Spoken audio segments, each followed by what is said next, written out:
Hello students, welcome back in new video. जैसा कि आप सबको पता है कि जो हमारा जेकेएसएसबी सोशल वेलफेयर सुपरवाइजर का स्पेशलाइजेशन का पोर्शन है, उसका जो यूनिट 3 है, उसका लास्ट लेक्चर हमने कल अपलोड किया था और आज हम कुछ इंपॉर्टेंट एमसीक्यूज डिस्कस करने वाले हैं हमारे यूनिट 3 से। उससे पहले मैं आप सबसे रिक्वेस्ट करना चाहता हूं कि अगर आपको थोड़ा सा भी वीडियो पसंद आता है तो वीडियो को एक लाइक जरूर कीजिएगा और अगर अभी तक भी आपने हमारे चैनल को सब्सक्राइब नहीं किया तो चैनल को सब्सक्राइब कीजिए और इस वीडियो को आपके जितने भी फ्रेंड्स हैं उनके साथ जरूर शेयर कीजिएगा। और लास्ट में और एक इंपॉर्टेंट बात, अगर आपको कोई भी क्वेरी है वीडियो के रिलेटेड या कैसे हम वीडियो को और अच्छा बना सकते हैं आपके लिए, उसके लिए आप एक अच्छी सी कमेंट भी ड्रॉप कीजिएगा। तो अगर हम सबसे पहले एमसीक्यू की बात करें, that is who established a set of basic rights for everyone including freedom from slavery and freedom from religion in ancient times. कौन सा ऐसा किंग था जिसने अपने शहरियों के लिए बेसिक राइट्स और बेसिक फ्रीडम्स के हमारे एस्टैब्लिश किए थे, जिसमें हमारी freedom from slavery and freedom from religion की फ्रीडम दी गई थी कि जिसको जो रिलीजन पसंद है वो रिलीजन अपना सकता है। जब मैंने आपको ह्यूमन राइट्स का लेक्चर पढ़ाया था, वहां पे मैंने बात की थी साइरस द ग्रेट की, जो पर्शिया का किंग था जिसने अपने शहरियों को हमारे बेसिक राइट्स दिए थे। अगर हम हमारे ऑब्जेक्टिव नंबर 2 की बात करते हैं, that is when did the modern understanding of human rights begin to formalize after world war second.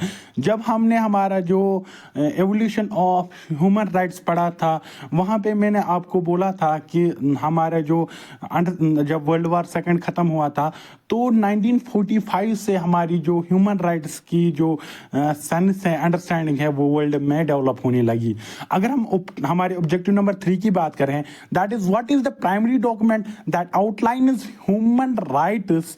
कौन सा ऐसा डॉक्यूमेंट है जो आउटलाइन करता है, जो दर्शाता है किनको, ह्यूमन राइट्स को। तो वो सबको आपको पता है, जिसमें हमने पढ़ा था universal declaration of human rights, उसमें मैंने आपको समझाया था ये अच्छे से। तो इसका करेक्ट आंसर है UD of rights, human rights. अगर हम हमारे ऑब्जेक्टिव नंबर 4 की बात करते हैं, that is what is the term for the allocation of tasks based on gender with in a society. कौन सी ऐसी टर्म है जो दिखाती है कि हमारी जो सोसाइटी में जो काम है ना, डिफरेंट काम, वो जेंडर के बिहार पे डिवाइड होते हैं। जब मैंने जेंडर का लेक्चर पढ़ाया था, वहां पे मैंने बोला था सेक्सुअल डिवीजन ऑफ लेबर के बारे में, जहां पे हमारी सोसाइटी में जो काम है वो सेक्स के बिहार पे, जेंडर के बिहार पे डिवाइड होते हैं। अगर हम हमारे ऑब्जेक्टिव नंबर 5 की बात करते हैं, that is which right is specifically focus on the wellbeing of empowerment of women. कौन से ऐसे राइट्स हैं जो किन पे फोकस करते हैं, wellbeing and empowerment of women, that is women rights. हमारे जो औरतों के हुकूक है, राइट्स है, वो फोकस करते हैं हमारे empowerment and wellbeing of women. अगर हम ऑब्जेक्टिव नंबर 6 की बात करते हैं, that is the right to education and protection from exploitation are examples of. जो हमारा राइट टू एजुकेशन है, एजुकेशन हासिल करने का हक, और प्रोटेक्शन एक्सप्लॉयटेशन के खिलाफ, तो ये किसकी एग्जांपल्स के हैं, किन राइट्स की एग्जांपल्स की है, तो ये हमारे चाइल्ड राइट्स की एग्जांपल्स है। तो अगर हम हमारे ऑब्जेक्टिव नंबर 7 की बात करते हैं, that is what is the term for the mistreatment of neglect of child by adults.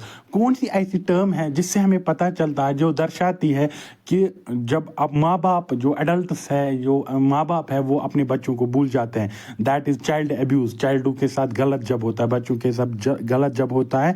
तो ये मैंने कल के लेक्चर में आपको पढ़ाया भी था, आप वो लेक्चर जरूर देखिएगा।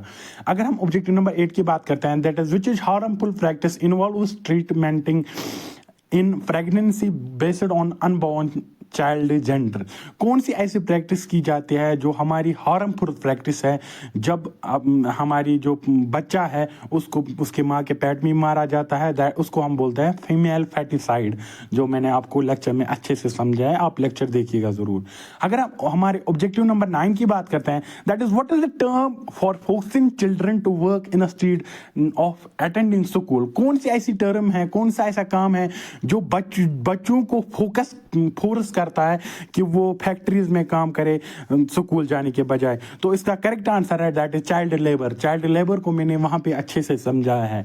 अगर हम अब हमारे लास्ट एंड 10th हमारे ऑब्जेक्टिव की बात करते हैं, that is which social evil involves the excessive consumption of drugs leading to dependence.